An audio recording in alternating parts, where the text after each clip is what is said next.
আসসালামু আলাইকুম ওরহমতুল্লাহি ওবরাকাতুহু। ইন্নাল হামদুলিল্লাহ ওয়াসসালাতু ওয়াসসালামু আলা রাসূলিল্লাহ ওয়া আলা আলিহি ওয়া সাহবিহি ওয়া মাওয়ালা। টেকনিক এডুকেশনের পক্ষ থেকে সকল দর্শক এবং শ্রোতা যারা ইলমে দ্বীন পিপাসু রয়েছেন তাদের সকলকে অভিবাদন জানিয়ে আজকে আমরা আমাদের আরও একটি নতুন সূরা নিয়ে উপস্থিত হয়েছি। সূরাটির নাম হচ্ছে সূরাতুল ইখলাস।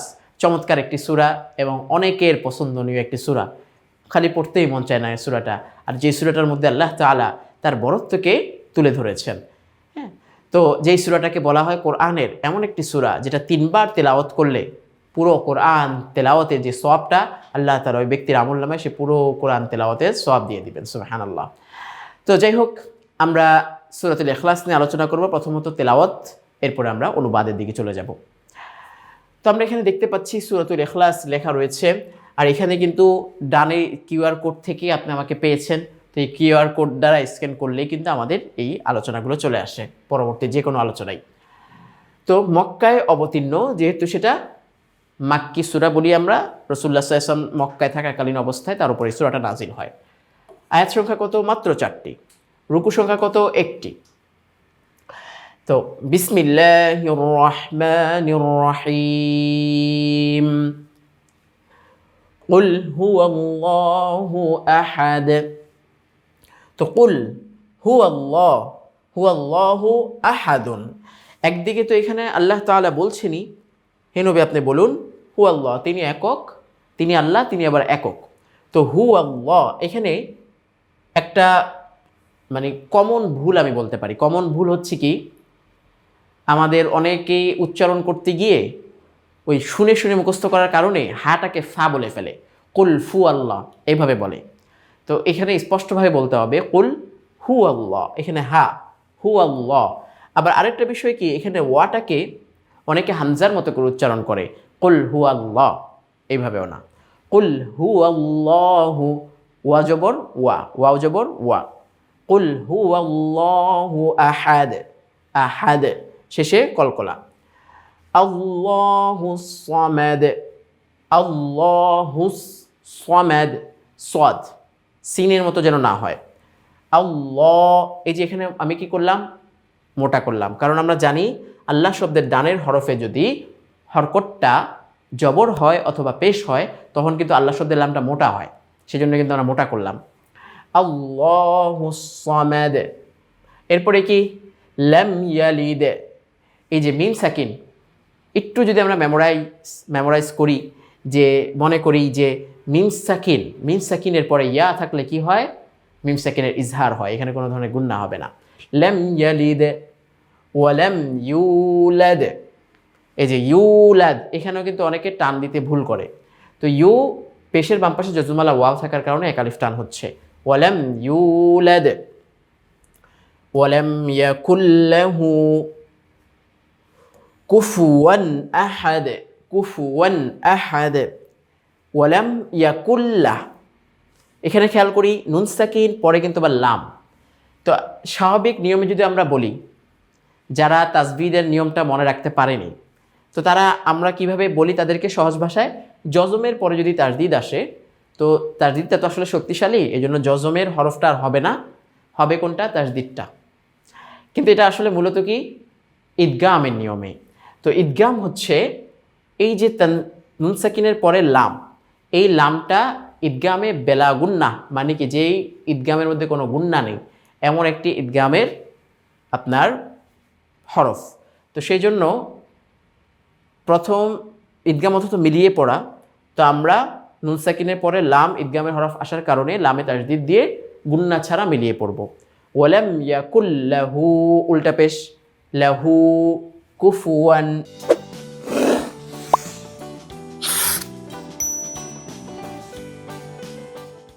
আহাদ হয়ে গেল। তো আমি পুরো সূরাটা শুনিয়ে দিচ্ছি আবার সুন্দর করে। বিসমিল্লাহির রহমানির রহিম। কুল হুয়াল্লাহু আহাদ, আল্লাহুস সামাদ, লাম ইয়ালিদ ওয়া লাম ইউলাদ ওয়া লাম ইয়াকুল লাহু কুফুয়ান আহাদ। তো চেষ্টা করব যখন আমি যে শেষ প্রত্যেকটা সূরার শেষে দিয়ে তো আমি আসলে এগুলা পুরোটা আবার একবার সুন্দর করে পড়িয়ে দিই। তো তখন চেষ্টা করা হবে কি, আপনিও চেষ্টা করবেন আমার সাথে সাথে বলার জন্য, এটা আপনার জন্য একটা সৌন্দর্য আনার জন্য একটা সহায়ক এবং শুদ্ধতা আনার জন্য একটা সহজ পদ্ধতি। সূরা তেলাওয়াত হয়ে গেল, এবার আমরা অনুবাদ দেখব। পরম দয়ালু দয়াময় আল্লাহর নামে শুরু করছি বা করিতেছি। 1 নাম্বার, হে নবী তুমি বলো। তো তিনি আল্লাহ তাআলা একক, একক একই ধরনের কথা। তো একত্ববাদ নিয়েই কিন্তু পুরো এই সূরাটা, আল্লাহ তাআলার একত্ববাদের সবচেয়ে বেশি স্পষ্ট এই জায়গাটা। 2, তিনি অমুখাপেক্ষী। তো অমুখাপেক্ষী শব্দটা অনেকেই, বিশেষ করে যারা তোমরা ছোট রয়েছো, তোমরা অনেকেই বুঝতে পারো না অমুখাপেক্ষী মানে কি। আমি একজন ছোট্ট আমার একটা ভাই বা বোনকে দিয়ে উদ্দেশ্য দিই বা স্পষ্ট করে দিই। ধরো তোমার একটা কলম লাগবে, তুমি কি করো, বাবা আমার একটা কলম লাগবে, আমাকে একটা কলম কিনে দিও। হ্যাঁ, ছোট মেয়ে বলতেছে বাবার কাছে আবদার করে, বাবা আমার একটা খেলনা লাগবে, আমাকে একটা খেলনা কিনে দিও, আমাকে একটা চুলের ব্যান্ড কিনে দিও। এই যে বাচ্চাটা কার মুখাপেক্ষী, বাবার মুখাপেক্ষী। এখন বাবা তো ইনকাম করছে, যে কোনো একটাভাবে হোক আল্লাহ তাআলা তাকে জীবিকা দিচ্ছেন, সে সেখান থেকে তার পূরণ করছেন। আর বাবাও চাকরি অথবা ব্যবসার মুখাপেক্ষী। এখন এই ব্যবসা চাকরি যারা করেন, যারা পরিচালনা করেন, তারাও কারো না কারো মুখাপেক্ষী। এইভাবে ঘুরে ফিরে সব কিছু কিন্তু আল্লাহর দিকেই নিবদ্ধ হয়, আমরা সবাই আল্লাহর মুখাপেক্ষী। এখন আল্লাহ তাআলা কিন্তু কারো কাছে কোনো প্রয়োজন পূরণ করার জন্য যান না। আল্লাহ এই এত বড় মহাবিশ্ব তৈরি করেছেন, একটা আসমান, 7 আসমান বানাতে গিয়ে কখনো আরেকজনের কাছে গিয়ে বলেননি, ভাই আমি একটা আসমান বানাবো, তো আমাকে একটা আসমানের কিছু জিনিস আমাকে দিবেন, সরঞ্জাম দিবেন না। আল্লাহ তাআলার কোনো কিছুর প্রয়োজন হয় না। আল্লাহ তাআলা একক, এমন এক সত্তা, তিনি কারো কাছে গিয়ে ধর্ণা দেন না, তার কোনো কিছুর প্রয়োজন পড়ে না। তিনি শুধু কুন বলেন, হও ফায়াকুন, সেটা হয়ে যায়, এমন এক সত্তা তিনি। এটাকে বলা হয় অমুখাপেক্ষী, কারো প্রতি নির্ভর না। 3 নাম্বার, তিনি কাহাকেও জন্ম দেন নাই। এই যে স্পষ্ট কথা, আল্লাহ তাআলার সাথে কখনো পারিবারিক কোনো সম্পর্ককে জোড়ানো যাবে না। তিনি কারো পিতা নন, জন্ম দেন নাই মানে কি, তিনি কারো পিতা নন। এবং তাহাকেও জন্ম দেওয়া হয় নাই। তো তাহাকেও জন্ম দেওয়া হয় নাই মানে কি, তার কোনো পিতামাতাও নেই, তিনিও পিতা নন, তারও কোনো পিতামাতা নেই, হতে পারে না। 4 নাম্বার, এবং তাহার সমতুল্য কেহই নেই। তো সমতুল্য বলতে কি বোঝায়, বাদশাহ পৃথিবীতে এই অংশে একজন বাদশাহী করে, রাজত্ব করে, আমাদের দেশের প্রেসিডেন্ট একজন, পার্শ্ববর্তী দেশের প্রেসিডেন্ট একজন, হ্যাঁ প্রধানমন্ত্রী একজন। তো এরকম ভিন্ন ভিন্ন ক্ষমতাধর লোক থাকে, যার এরিয়া কেন্দ্রিক সে তার ক্ষমতাকে বজিয়ে রাখে। কিন্তু আল্লাহ তাআলার কোনো ক্ষমতার কোনো দিক, কোনো সীমানা নির্ধারণ কেউ করতে পারবে না, সম্ভব নয়। আল্লাহ তাআলা সমস্ত জগতের মালিক।